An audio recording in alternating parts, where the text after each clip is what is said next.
There are notebooks everywhere. You know, I heard from someone way smarter than me that notebooking is not really the appropriate Mason term because it sounds a little bit like scrapbooking, and that's not what we're doing. Instead, one ought to say keeping notebooks. Let's talk about notebooks we should keep. Hey, welcome back to The Commonplace. This is part 2 of a Keeping Notebooks series with Autumn. The last one is about commonplace books. I'm gonna link it below. Oh, actually, no, because I've learned how to do. I'm gonna link it, oh darn, is it this side or this side? Someone should take away my YouTube license because I really do feel like I'm not doing it the right way. Anyways, we're gonna talk about the second two, which would be the Mother's Diary and the Logbook. And so I'm gonna actually show you what I have for them. The first being the Mother's Diary. What is this? It is one more thing that we have to keep in our homeschool? No, my friend. It is actually a gift of an idea from Mason to you to help you understand, track with, and partner with your children in a better way. I don't know about you, but I have noticed that sometimes in the Christian world, there is an adversarial approach to parenting. Like, we are against our kids. We need to break their will. They need to just like crumble before us so that we can teach them or something. And I can just not buy into that. It just doesn't make any sense to me. It doesn't take into account at all, in my opinion, the developmental stages a child is going through, that God has ordained for them to go through. It does not see you and your child as two beggars in need of Christ on the same side of the cross. And I think that something like a Mother's Diary helps you understand how to partner with your child. I think partnership is the word that would best describe how Mason talks about the authority and docility in a home that is limited by the respect due to a child's personality. I have a podcast episode about this. I'll actually link it below. Mason is not interested in your child's Enneagram number. In case you need to know, she means their will. This is my Mother's Diary. You do not need to have one that looks like this. You just need to have a notebook. Now, I have 3 kids. They're the best. This is upside down. They're the best. And I have 3 little field notes. I don't want you to actually see the notes about them. It's private. 3 little field notebooks in here. And it's just a traveler's journal, and that way I can flip them in and out.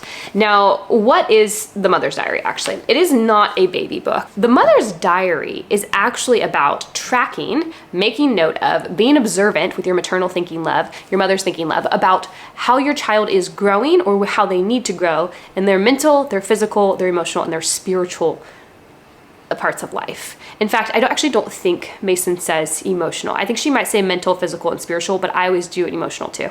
And in doing that, it helps you with the measure of a child. You're able to see where they're growing, where they need to go, how you might help them, make notes for your lesson plans, make notes for your habit training. Basically, just be a help, a guide, philosopher, and a friend to your child. I think in a lot of things, moms think, oh yeah, that sounds great. I want to do that. Like, I want to be that to my child. What mother doesn't?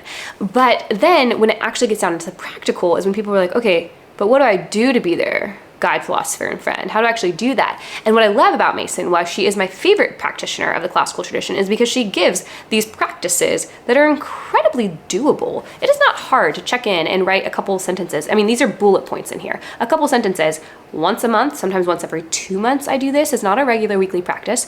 And it helps me so much because I'm getting an actual time to give a touch point to my children, not just, oh, I guess maybe I've noticed they've been doing this thing, but actually, no, I have a record of it. I know what's happening. And one thing I love about this is that oftentimes we are, I don't want to say plagued by, but like you're trying to teach a habit, it's just not working. A child keeps losing that habit, the bad habit keeps coming back, and it can feel very overwhelming. In fact, you can feel like you've been working on the same thing for 2 years. And then one day you realize, I haven't done that thing in a while.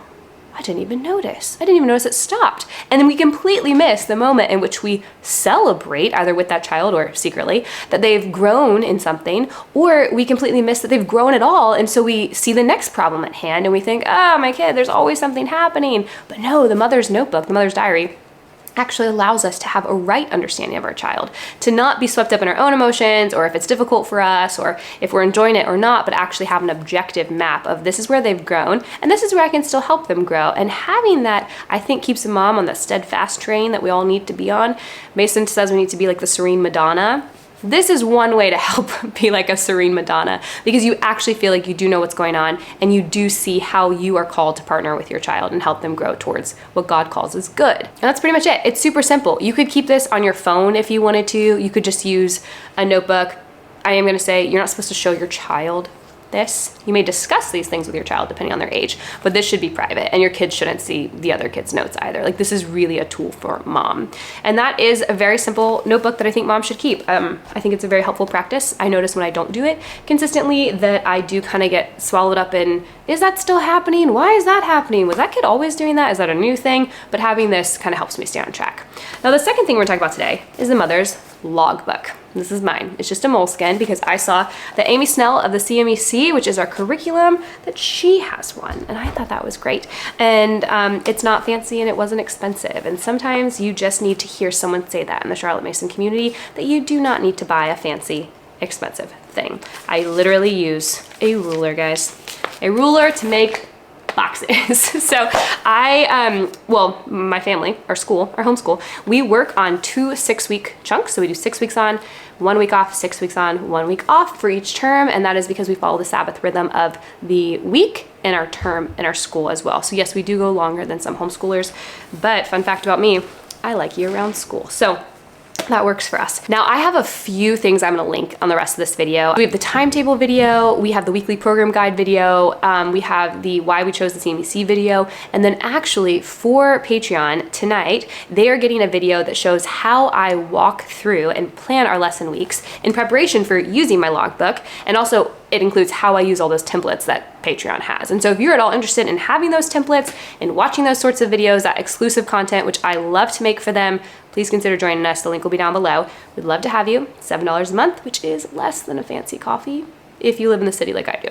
So let's get to logbook. What is it and what is it not? Mason's really kind in that she gives very freeing principles that do not become a burden unless you try to copy and paste another mom's life. So I do say this a lot, that the way this fleshes out for us in these practical videos that I make specifically for Common Mom may not be the way that it fleshes out for you. And so that's why I always lead with the philosophy and the principle, because I have no interest in telling you to copy what we do, because it may not work for your kids. It may not work for you. It may not work for your husband, your home life, your schedule, whatever it is.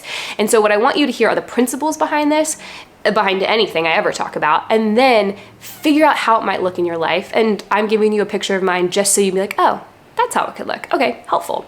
That's what we're doing here. Now with the logbook, Mason does not say it has to be done a particular way. In fact, when she talks about the logbook, she says that a mother is supposed to record what was accomplished during the school day and then any deviations from the timetable. And so what I love about that is that you start with an empty box for the day. You of course have your plan, right? Like I have my weekly program guide, which is a template in Patreon. But you have to know what needs to be done, right? So that you can complete your work in your full term. That's just being a mother teacher. You need to know what needs to be done on a regular rhythm to complete the term.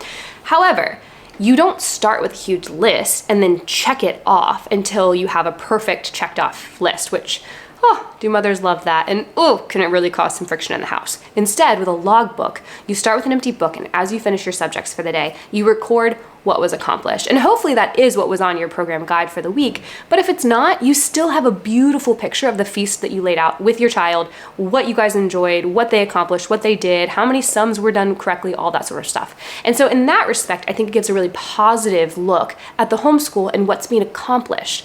Homeschool moms in general, don't often get like a report card in the same way that you might at a job, or maybe you did as a student in school. You just don't have that immediate satisfaction of, hey, you've accomplished today's tasks and we're done, we're moving on. It's kind of an ongoing thing, but having your logbook does actually show you this is what we feasted on today, and isn't that incredible? The second thing is any deviation you make from your timetable. So say you go a little bit over on history, you make a note of that. Say you got started late on needlework and you never made it there, or you didn't get to finish what you were supposed to do. You make a note of that. And so that way in a couple of weeks, if you find you're always ending history late, or you're never getting through needlework, you can look back at your logbook notes and say, what is happening here? You're not left out at sea with no idea of like, why is our homeschool not working? It must be because we can't do this the right way. It's not that. You just look back at your logbook and your notes and you see, I am doing too many pages in history. We're gonna do 2 fewer pages in history each day. Or you know what, needlework, we need to prep that at the beginning of the day. It needs to be in a basket on the chair so we just grab it and get going. The problem is that we're constantly looking for our needlework materials. So we just need to fix that.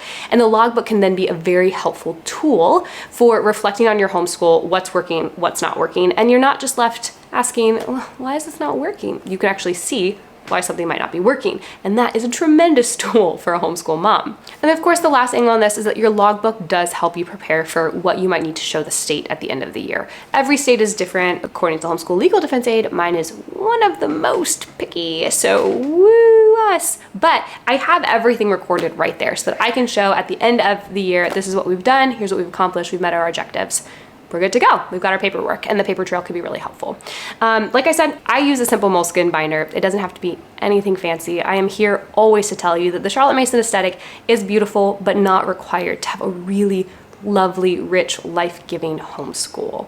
So I hope you're encouraged. Let me know if you have any questions. Again, all the links and everything will be down below, and I will see you next time.